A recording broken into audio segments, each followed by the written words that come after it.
We turn next here to the national outcry over sexual misconduct. Tonight, the president is now weighing in, blasting Senator Al Franken after a woman accused him of forcibly kissing her during a USO tour before he was a senator. But the president has remained silent on Roy Moore. How does the White House explain this? And by weighing in, does the president make himself vulnerable? Here's ABC senior White House correspondent Cecilia Vega tonight. It didn't take long for President Trump to weigh in on that photo of Senator Al Franken as he appeared to grope a sleeping woman. In a late-night tweet, the president said, "The Al Frankenstein picture is really bad, speaks 1,000 words. Where do his hands go in pictures 2, 3, 4, 5, and 6 while she sleeps?" And to think that just last week he was lecturing anyone who would listen about sexual harassment and respect for women. That searing rebuke came just hours after the accusations against the Minnesota Democrat became public. But as for the more than week-old allegations accusing Alabama Republican Senate candidate Roy Moore of sexual misconduct, should Roy Moore resign, Mr. President? Do you believe his accusers? The president ignored our questions repeatedly.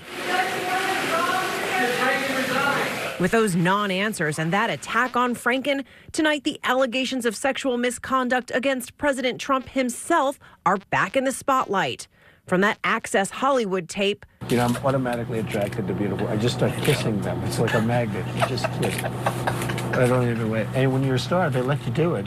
You can do anything. Whatever you want. Grab them by the to the more than dozen women who came forward during the campaign, alleging everything from sexual assault to harassment and inappropriate behavior. All of these liars will be sued after the election is over.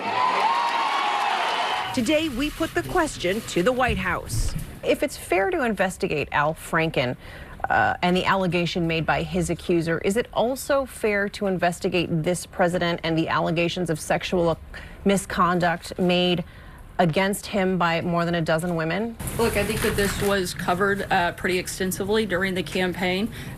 We addressed that then. The American people, I think, spoke very loud and clear when they elected this president. But how is this different? I think in one case specifically, Senator Franken has admitted wrongdoing and the president hasn't. I think that's a very clear distinction.